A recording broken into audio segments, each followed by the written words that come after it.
អោស្ពានអូតាគីបើអ្នកដឹងរឿងខ្ញុំសូមជួយលាក់ផងកុំប្រាប់អ្នកណាឲ្យសោះ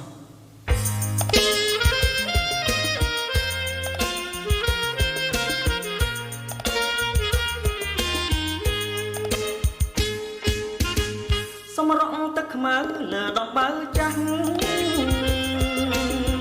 នឹកឡើងសែនខ្មាំងស្ពានអូតាគី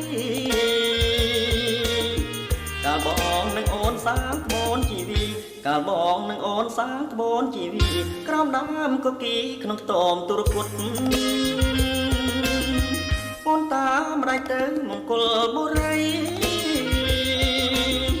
មានផ្ញើសំដីប្រមងមួយម៉ាត់បងជាកម្មកររថភ្លើងកំសត់បងជាកម្មកររថភ្លើងកំសត់បងផ្ញើសម្បត្តិតាមអ្នករត់ពន្ធស្រាប់តែអូនមានថ្មីហើយជីវិតខ្ញុំហើយទុកស្នេហ៍សែនជួនម្ដាយអូនជាផ្ញើតាមអ្នករត់ពន្ធម្ដាយអូនជាផ្ញើតាមអ្នករត់ពន្ធមើលងាយរិះគន់ថាបងក្រខ្លាំងស្ពានអូតាគីស្ពានអូតាកាអោពពៀកខានឹងខ្សែបារាំងបើដឹងរឿងខ្ញុំសូមជួយបិទបាំងបើដឹងរឿងខ្ញុំសូមជួយបិទបាំងធ្វើជារនាងបាំងស្នេហ៍នេះផង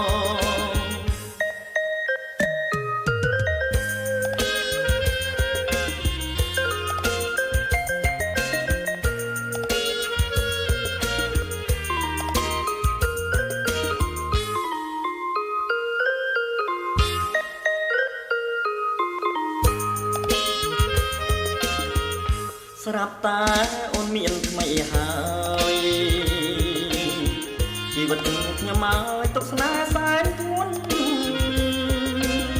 ម្ដាយអូនជាផ្ញើតាមអ្នករត់ពន្ធម្ដាយអូនជាផ្ញើតាមអ្នករត់ពន្ធមើលងាយរិះគន់ថាបងក្រខ្លាំងស្ពានអូតាគីស្ពានអូតាកាអោពពៀកខានឹងខ្សែបារាំងបើដឹងរឿងខ្ញុំសូមជួយបិទបាំងបើដឹងរឿងខ្ញុំសូមជួយបិទបាំងធ្វើជារនាងបាំងស្នេហ៍នេះផងធ្វើជារនាងបាំងស្នេហ៍នេះផង